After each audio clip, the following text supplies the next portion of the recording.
today saya mau sharing this prodigal son was my life, or maybe some of you also was in that position. Okay, alright. Lukas 15 ayat 11 sampai 32, banyak banget nih Pak Iwan minta ayat mana Pak? Ini taruh aja Pak, pokoknya taruh ayat bicara masuk ke dalam firman ini. Oke.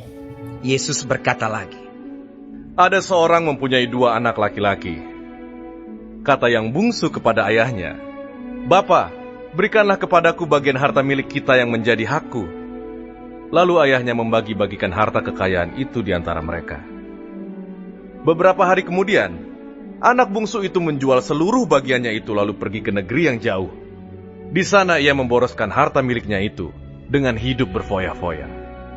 Setelah dihabiskannya semuanya, timbullah bencana kelaparan di dalam negeri itu, dan ia pun mulai melarat. Lalu ia pergi dan bekerja pada seorang majikan di negeri itu. Orang itu menyuruhnya ke ladang untuk menjaga babinya. Lalu ia ingin mengisi perutnya dengan ampas yang menjadi makanan babi itu, tetapi tidak seorang pun yang memberikannya kepadanya. Lalu ia menyadari keadaannya. Katanya, "Betapa banyaknya orang upahan Bapakku yang berlimpah-limpah makanannya, tetapi aku di sini mati kelaparan. Aku akan bangkit dan pergi kepada Bapakku dan berkata kepadanya, Bapa, aku telah berdosa terhadap sorga dan terhadap Bapa. Aku tidak layak lagi disebutkan anak Bapa. Jadikanlah aku sebagai salah seorang upahan Bapa." Maka bangkitlah ia dan pergi kepada bapaknya. Ketika ia masih jauh, ayahnya telah melihatnya. Lalu tergeraklah hatinya oleh belas kasihan. Ayahnya itu berlari mendapatkan dia lalu merangkul dan mencium dia. Kata anak itu kepadanya, "Bapa, aku telah berdosa terhadap sorga dan terhadap Bapa. Aku tidak layak lagi disebutkan anak Bapa." Tetapi ayah itu berkata kepada hamba-hambanya, "Lekaslah bawa kemari jubah yang terbaik, pakaikanlah itu kepadanya, dan kenakanlah cincin pada jarinya, dan sepatu pada kakinya. Dan ambillah anak lembu tambun itu, sembelihlah dia, dan marilah kita makan dan bersuka cita. Sebab anakku ini telah mati dan menjadi hidup kembali. Ia telah hilang dan didapat kembali." Maka mulailah mereka bersukaria. Tetapi anaknya yang sulung berada di ladang. Dan ketika ia pulang dan dekat ke rumah, ia mendengar bunyi seruling dan nyanyi tari-tarian. Lalu ia memanggil salah seorang hamba dan bertanya kepadanya, apa arti semuanya itu? Jawab hamba itu, "Adikmu telah kembali, dan ayahmu telah menyembelih anak lembu tambun, karena ia mendapatnya kembali dengan sehat." Maka marahlah anak sulung itu, dan ia tidak mau masuk. Lalu ayahnya keluar dan berbicara dengan dia. Tetapi ia menjawab ayahnya, katanya, "Telah bertahun-tahun aku melayani Bapa, dan belum pernah aku melanggar perintah Bapa. Tetapi kepadaku, belum pernah Bapa memberikan seekor anak kambing untuk bersuka cita dengan sahabat-sahabatku. Tetapi baru saja datang anak Bapa yang telah memboroskan harta kekayaan Bapa bersama-sama dengan pelacur-pelacur, maka Bapa menyembelih anak lembu tambun itu untuk dia." Kata ayahnya kepadanya, "Anakku, engkau selalu bersama-sama dengan aku, dan segala kepunyaanku adalah kepunyaanmu. Kita patut bersuka cita dan bergembira, karena adikmu telah mati dan menjadi hidup kembali. Ia telah hilang dan didapat kembali." Di parabel yang ketiga mengenai anak yang hilang ini, si ayah menunggu, pemiliknya menunggu loh di rumah. Ya, dan ini seolah-olah seperti restorasi orang yang sudah tahu Tuhan, ya, tetapi dia meninggalkan Tuhan. Kalau dilihat di dalam satu ini rumah ayahnya, ya, ayahnya, anaknya yang tertua dan anaknya yang tunggal. Saya mencoba untuk membayangkan situasi di rumah tersebut, ya. Anak yang tua ini kelihatannya mereka nggak ada hubungan satu sama lain. Ayahnya tuh very nice man, ya, very nice man. Dia memberikan segala harta benda, dia memberikan segala sesuatu untuk anaknya. I believe that's the story, ya, the detail of the story. Tapi anak yang tua ini hanya basically melakukan tugas-tugasnya sebagai anak yang tua. I'm the older, I have to responsible for binatang-binatang, I have to responsible for everything. Sedangkan anak yang tua, anak yang muda, ini kayaknya relax-relax biasa anak bungsu ya. Kayak anak kalau terlalu baik bapaknya, dia jadi take it for granted. Dia bilang, waduh, dia udah pikir aku akan pergi ke negeri yang jauh, ya. Untuk menentukan dia pergi ke negeri yang jauh, pasti dia udah punya planning ya. Everything dia udah plan. Ada di negeri yang jauh, daripada gua di sini boring sama kakak gua sibuk banget. Bapak gua very nice but no fun, okay? So I do something different. Dia udah pikir gua dengar di daerah sini katanya everybody having fun, ya. Jadi udah gua mau ke situ aja. Jadi dia apa yang dia mau lakukan itu sudah dia rencanakan. Hanya physically dia masih di situ. Jadi when to do that, I have to have money, ya. I have to money. Bapak gua belum mati. Oke, so I have to do something about it. Akhirnya dia karena udah planningnya udah matang, dia datangin bapaknya, Pak, saya mau minta bagian saya. Ini kalau umpamanya anak udah minta warisan berarti anak kurang ajar ya. Karena indirectly dia nggak expecting bapaknya mati cepat, ya, jadi dia bisa ambil. Tapi karena bapaknya begitu baik, saudara-saudara, bapaknya begitu baik, akhirnya bapaknya bilang, oke, I give you money, I give you your part, you can do whatever you like. Akhirnya dia pergi. Dia pergi, saudara-saudara, dia pergi dan dia habiskan uang. Everybody knows the story ya. Dia habiskan uang sampai dia tidak punya uang lagi. Akhirnya di negeri itu yang tempat dia pergi terjadi kelaparan. Tambah lagi udah jatuh ketiban tangga ya. Jadi dia udah benar-benar suffer completely. Akhirnya dia tidak ada jalan lain buat dia kerja menjadi tukang makanin babi. Nah, untuk orang Israel namanya menjadi pekerjaan itu adalah sangat hina, paling rendah. Sudah. Nah mulai dari situ dia pikir-pikir, waduh, gua kerja jadi pemakan babi di rumah gue di sana, di rumah bapakku, pelayanku aja lebih layak daripada ini. Sekarang dia mulai start berpikir, aduh kalau saya kembali, saya minta ampun sama bapak saya punya hidup lebih bagus daripada keadaan hidup saya yang sekarang pemakan babi. Finally dia memutuskan untuk kembali. Dia sudah susun dia punya action, ya, dia what he has to do.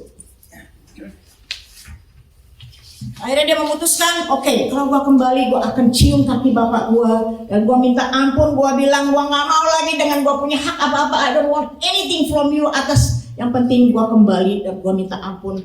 Kalau udah diampuni aja gua udah senang. Biarin gua jadi pembantu bapakku juga, I'll be happy. Akhirnya dia punya rencana itu dia lakukan. You know, as a father, bapaknya mungkin tiap hari nunggu ya. Bapaknya tunggu tiap hari.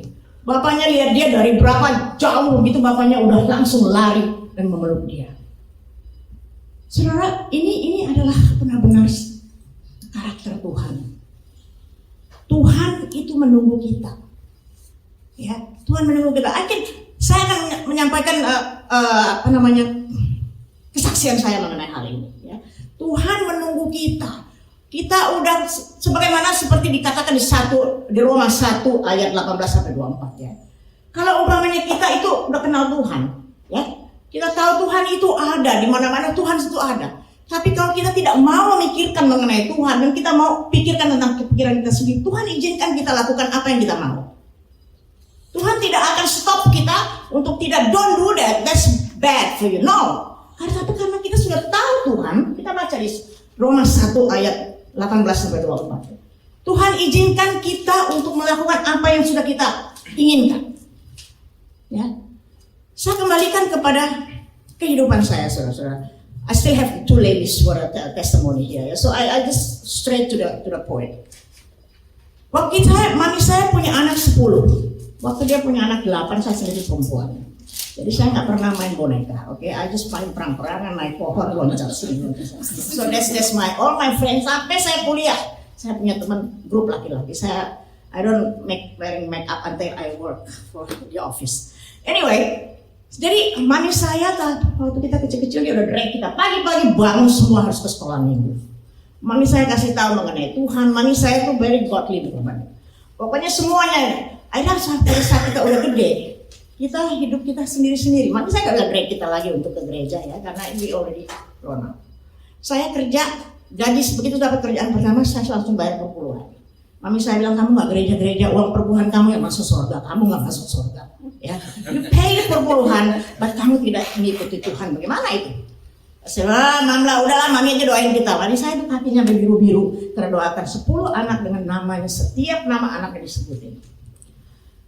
Akhirnya saya menentukan kehidupan saya sendiri seperti tadi ayat 18 sampai 24 Roma 1. Saya tahu Tuhan, tapi I don't really give attention. Saya bertemu dengan seorang laki-laki Islam. Saya kabur, hamil, saya kabur, akhirnya saya kembali. Ya. Akhirnya dikawinin, no choice ya, I got pregnant already, ya. No choice. Kawin. Di dalam kehidupan itu kita kompromi in everything. Karena saya kan still not good ke gereja. Dia juga nggak berdoa 5 waktu, tapi akhirnya saya bilang, hey kamu harus berdoa dong. Dia nggak tahu nyebutin 5 waktu bagaimana, so I sit next to him dengan itu Islam punya ini. Okay, you have to say this one first, and then blah blah blah blah. He didn't, dia ikutin. Akhirnya on and on, akhirnya kita pindah ke Australia, kita apply for visa di sana, 6 bulan kita dapat. Hampir-hampir kita pindah, just to cut the long story short, kita pindah pertama di Perth, karena memang waktu itu resesi, hitting very badly. Kita pindah ke Perth karena kita ada kerjaan di hotel, tapi ternyata hotel juga sepi. Orang menjanjikan pekerjaan, bilang we can do it.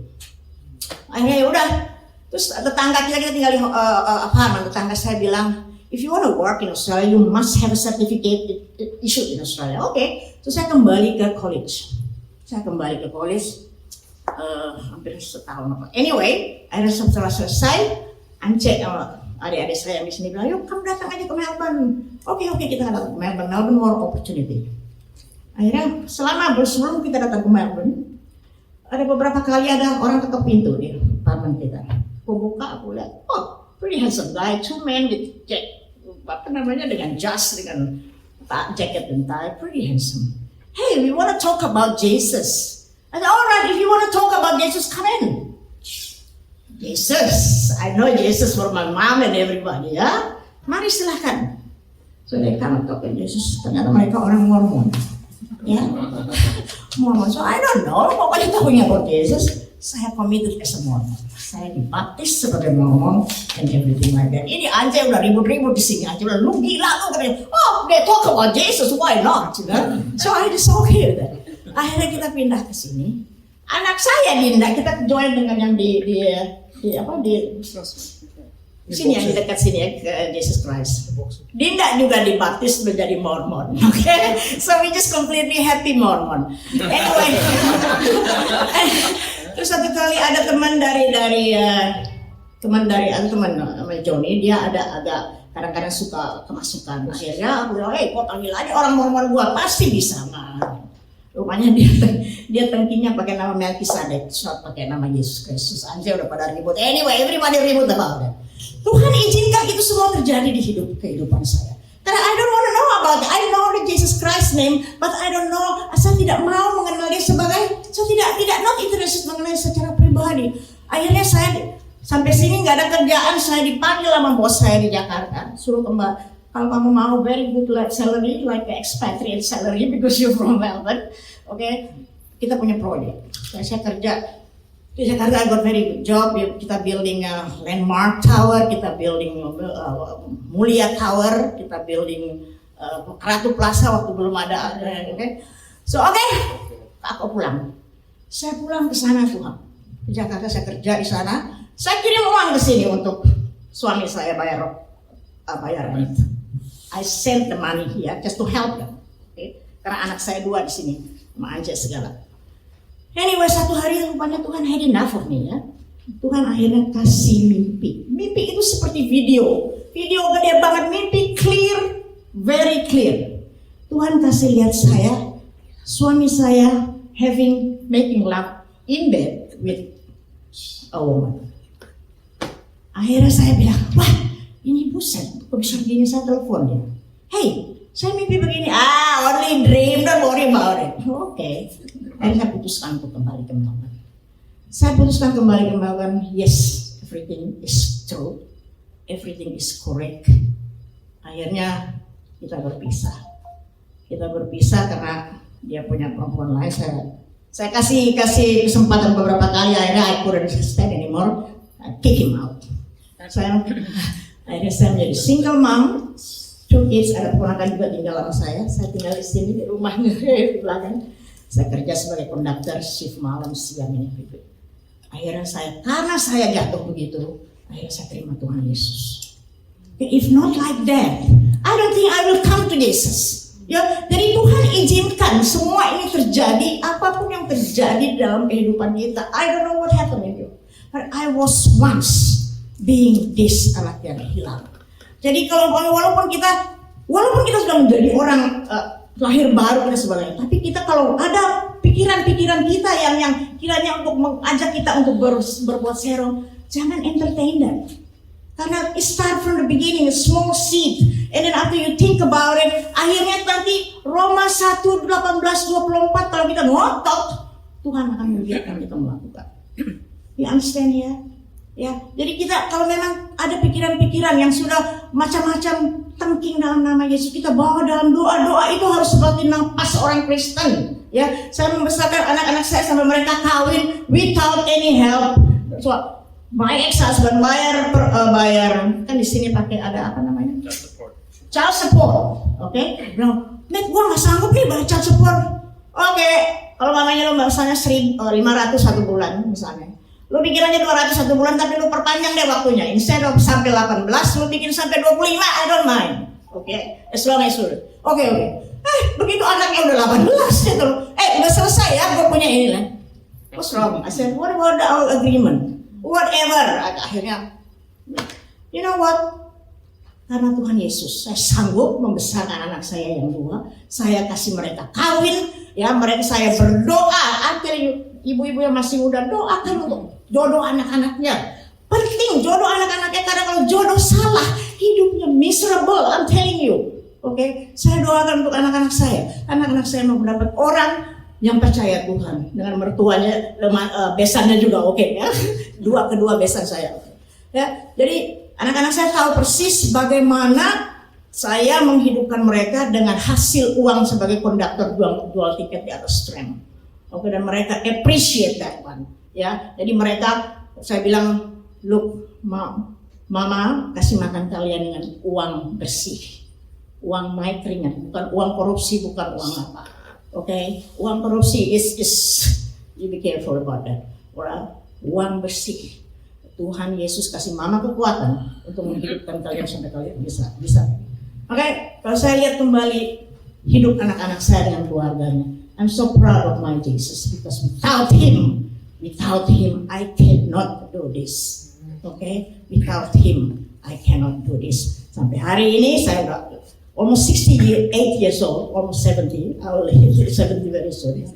I'm still standing, I'm still working. 5 o'clock in the morning start work. I'm still be able to do it. Kalau bukan karena Tuhan Yesus, I cannot do anything. Okay? Jadi ini kembali seperti prodigal son tadi. Whoever yang sudah di tempat prodigal son ini, jangan sampai kita bisa pergi dari Yesus. I'm telling you, jangan. Apalagi sekarang di luar sana, kita kalau nggak kuat doa untuk anak-anak kita di luar sana, very scary life. Vaping itu bisa ada drugs di dalamnya. Very scary life, saudara-saudara. Cucu-cucu kita. Jadi you have to stick to Jesus. Jesus yang melakukan segalanya, bukan kita.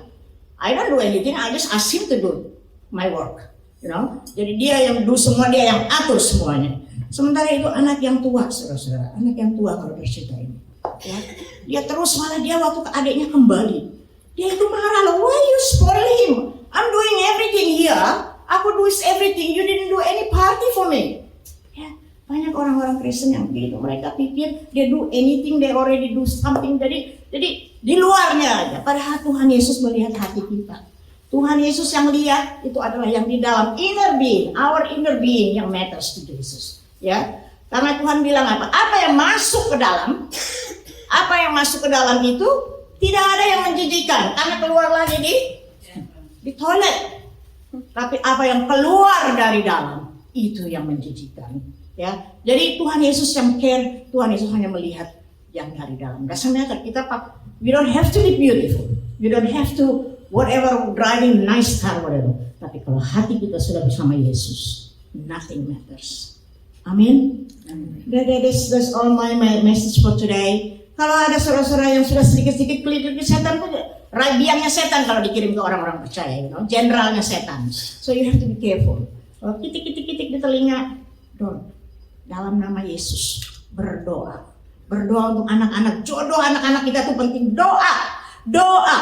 Oke? Jadi kalau kita berdoa, Tuhan pasti kasih jawaban. Dan kita juga jangan berdoa tapi kita do something bad. Okay? We have to stick our eyes to Jesus.